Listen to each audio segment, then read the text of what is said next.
Good evening. This is Melvin Thompson, and this is Sarah Purcell, my colleague. We are doing the By Any Means Necessary show for our third week. Thank you for joining us again. Endeleo is a member organization of Trinity United Church of Christ. We're located at 400 West 95th Street on the far south side of Chicago, and we're excited about this being our third show. We just concluded our second week at the market, and we had a lot of fun. Sarah was there, and we'll talk about that in just a few minutes. But yeah, we had a wonderful time. We opened the market with our yoga ministry from Trinity. Maybe 30 or 40 ministry members opened in yoga, and that's one of the things that we wanted to do differently this year. We wanted to add a different component, an exercise. You may recall we did Zumba in our opening week.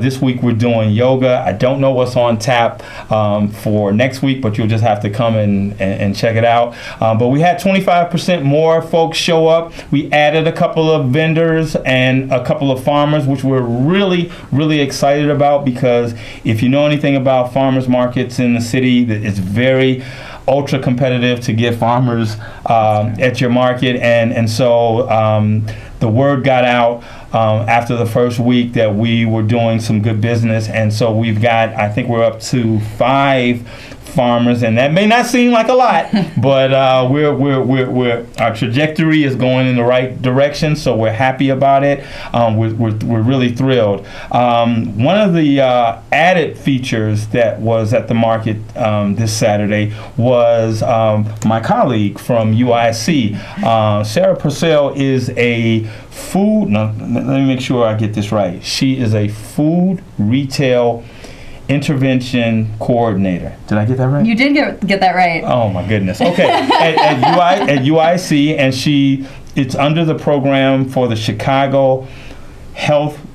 I got this. Okay, you got this. Please take it from me. I work at CPHP, which stands for the Chicago Partnership for Health Promotion. We're a unit of the Office of Community Engagement and Neighborhood Health Partnerships out of UIC. I never would have gotten that. It's really long, yeah. Okay. And I work on the food retail team, so I'm the food retail intervention coordinator. I was at the market on Saturday in the capacity working with our community adults intervention. Yeah. And our community adults intervention is in farmers markets all over the city.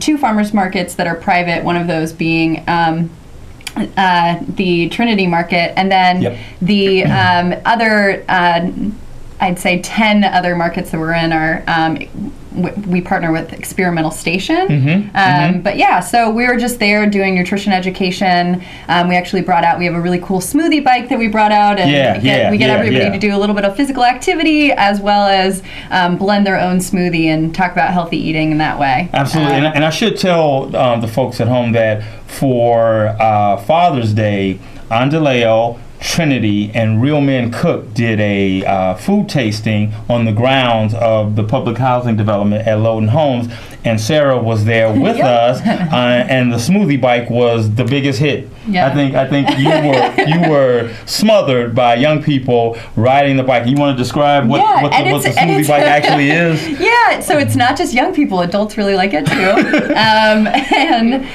the smoothie bike is a bicycle. It only has the front tire, and the front tire powers a blender. It is connected to the bottom of the blender, and it spins the blade. So participants pedal, and it blends the smoothie in that way. So kids just absolutely love it. The ingredients actually go in the blender. In the blender that's on the front of the bike, yeah. So it's exercise as well. Exactly. Because you have to pedal the bike. Yeah, exactly. It's exercise as well. Kids absolutely love it. And I think it's also a little bit of a science experiment. So they see that it's not, you don't have to plug a blender in. Right. That these things can happen with manpower. Exactly. We could not get kids away from her that day. All the kids, we had all this healthy food at all these different stations. They wouldn't go over there because they're at the smoothie bike. Yeah, they were really great helpers. We had a lot of really good helpers. Cool. So, back up a little bit.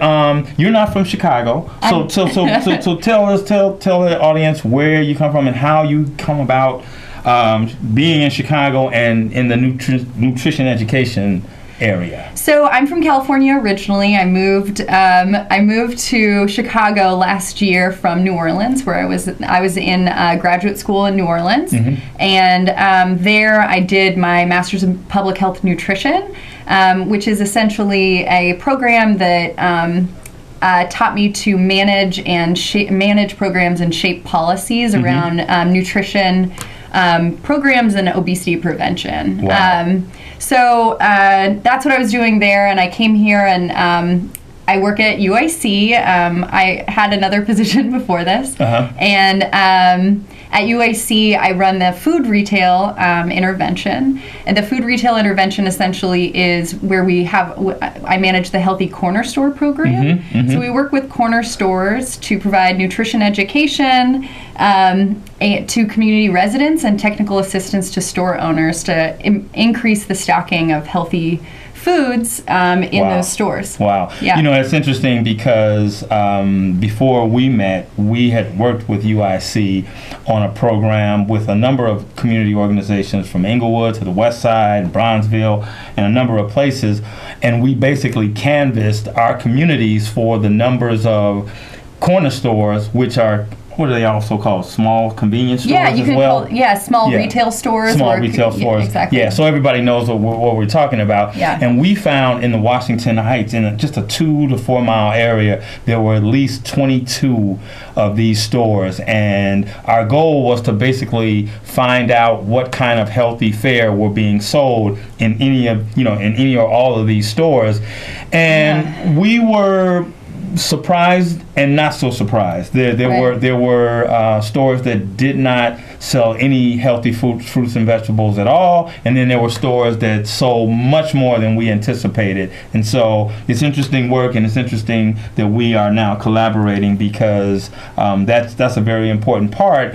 And we were talking in the green room about how one of the startling things that I found out was the relationship between community residents and the actual store owners of these small convenience stores, how tight they are and how tight knit these relationships are. I mean, the owners knew everyone in the family, and it was really something to behold. And so I realized there's a bond in that area. And I will say previously, I think that the corner stores in our community have been pretty much vilified by the community at large because of maybe not carrying the healthiest products that for our community, and our communities tend to suffer from some of the effects of tobacco and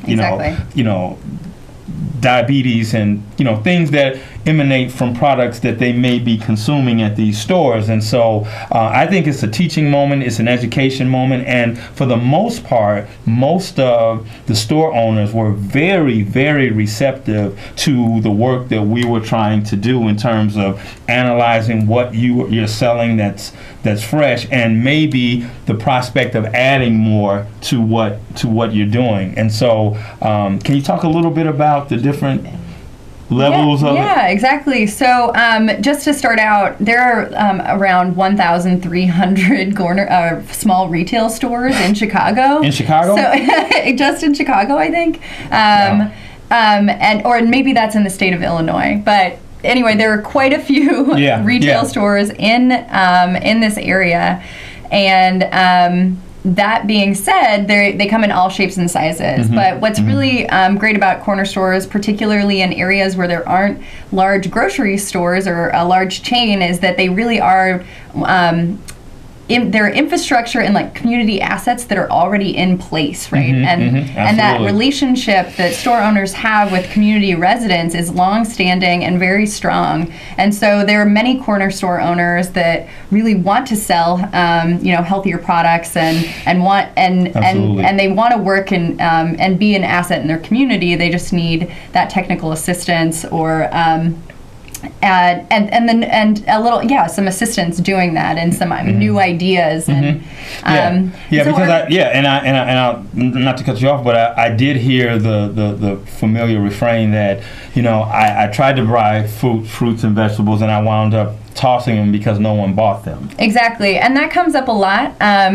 But what we're trying to do, what our program does, is increase demand, but with nutrition education and product tasting. We also do marketing and improve product placement and product promotion in the stores.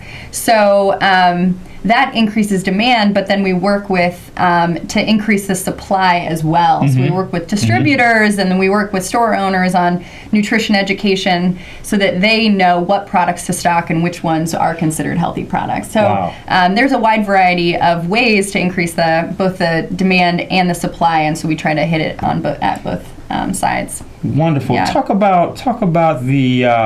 This is a call-in show. If you have any questions, we're just in here going off. You can give us a call at 312-738-1060. We'd love to hear from you with a comment or question. One of the things I wanted to talk about was the amazing demonstrations that you've done thus far. I mentioned that we did the Loden Homes Father's Day event, and there's a corner store directly across the street from the site, and you've since been there at least a couple of times now. Right. Our program we do a different. We come to the store twice a month to do community-facing nutrition education demonstrations, and so far at the store across the street from Loden Homes, we've done healthy beverage demonstrations. So we've done a citrus water and a smoothie.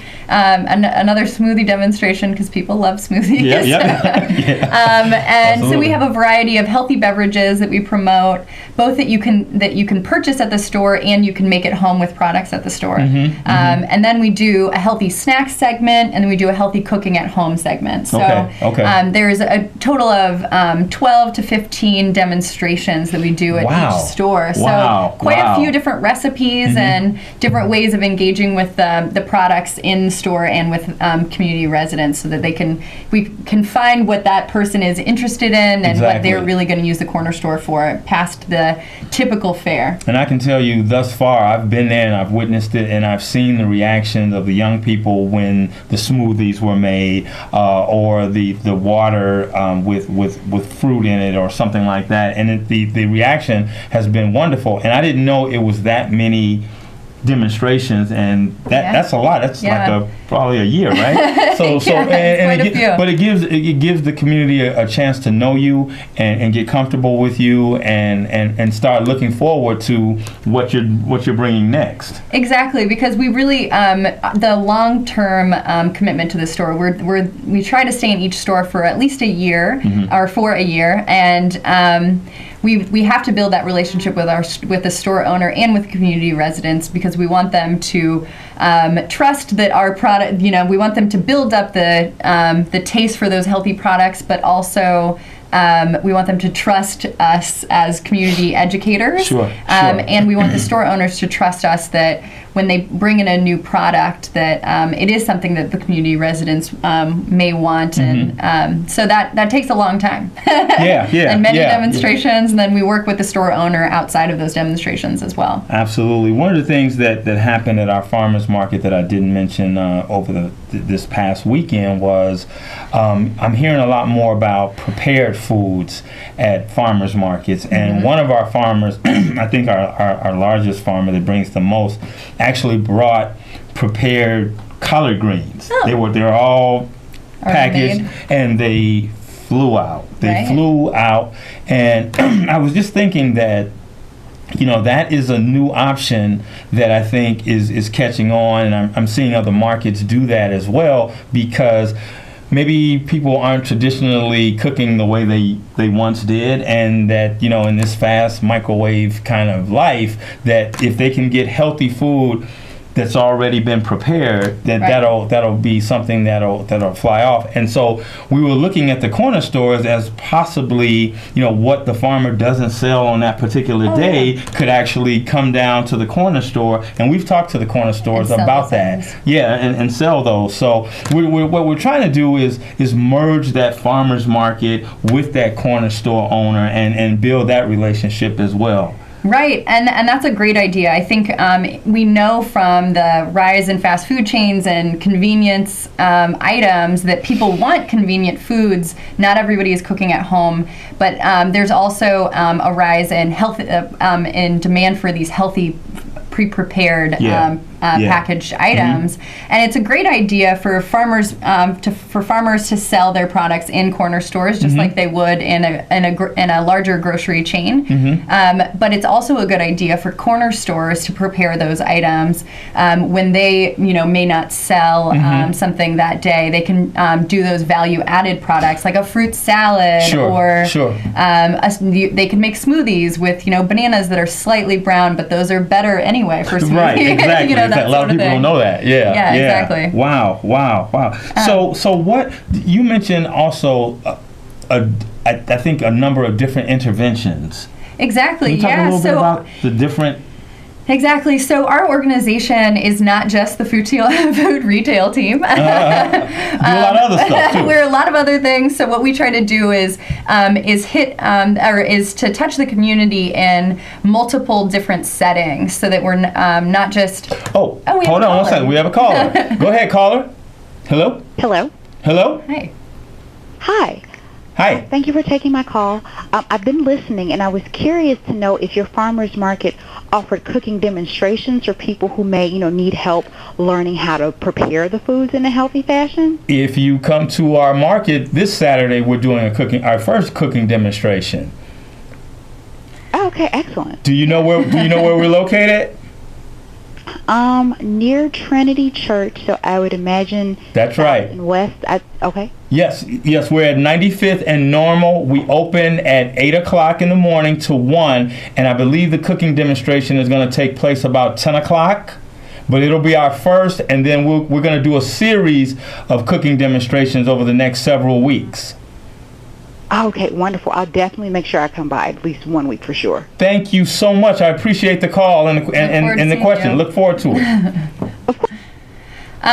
So as I was saying, our organization is divided into different intervention areas that touch in different settings. So my intervention is in corner stores. There's also the community adults intervention that's in farmers markets and community clinics and community centers and various areas that you would see community adults from the community. Right. And then there's our faith-based initiative where we work with churches. We have an early childhood intervention. We also have an emergency food intervention where we work in pantries. And am I missing any? In schools. We work in schools. That's the biggest, which is that's even more biggest important. One. Yeah. And talk about just briefly about the fact that when school is out for the summer, like it is now, is there a drop off? Is there a drop off in the nutrition that they're supposed to be getting, and are you doing something to remedy that? Actually, so our schools intervention, to simplify, I just said schools, but we actually work with summer camps throughout the entire school year. Oh, cool. Throughout the entire summer, so that it's a constant exposure to nutrition education. And summer camps are a little bit more fun. They're not in a class setting. They're more physical activity, but it's still a nutrition component is included. And there's a continuum. Exactly. Though, exactly. It's throughout the whole year. Absolutely. Exactly. Yeah. Wonderful. Yeah. In these last few minutes, I wanted to talk about a subject that I actually broached last week with another UIC expert, and it was the fact that this new proposal from the USDA to kind of mandate that the corner stores that we've been talking about carry twice as much, if I'm getting that right, twice as much of the healthy foods that they're required to, or else face losing the prospect of having their link eligibility. Exactly. So the new SNAP legislation that's proposed is trying to get. They're essentially proposing to increase the required number of varieties from each food group that SNAP retailers must sell. And that number is increasing from 3 to 7 of each variety. So essentially, they have a year to comply if this legislation goes through. And the article that you're referring to that you're featured in. Yeah. So the article that you're referring to actually talks about how this could be a problem for corner stores because they may not be able to reach those standards that with the new legislation and provide 7 varieties of each of these food groups. But programs like ours work with stores so that we can provide that technical assistance. I'm going to cut you off for just 1 second because we got a caller. Yes, go ahead, caller. Sorry. That's all right. Hello, my name is Malik, and I wanted to ask, is it possible to buy the smoothie bikes? Is it possible to buy the smoothie bikes? So it is possible to buy the smoothie bikes. Thanks, Malik. Thanks for your call, Malik. I actually looked that up myself the other day. We have one at our organization. It's not possible to buy that one, but you can look up smoothie bikes online and purchase one if you are interested. That guy sounds familiar. I'll have to check that call. But a lot of people ask me, they ask me while I'm carrying the smoothie bike around if they can purchase it, and I can't sell it to you. Interesting. You can't sell it to them. But just in the last remaining minutes to talk about the opportunity with the corner stores and the fact that they are pretty much being mandated to do this, is that an opportunity for a community organization like us, for your program, to kind of step in? What do you think about that? Yeah, I think it definitely is an opportunity for the community to step in to to support local businesses and to shop at their corner stores, but then also for community-based organizations to identify stores that may need help meeting these requirements so that they can support them or connect them with other organizations that do that have a healthy corner store program. So.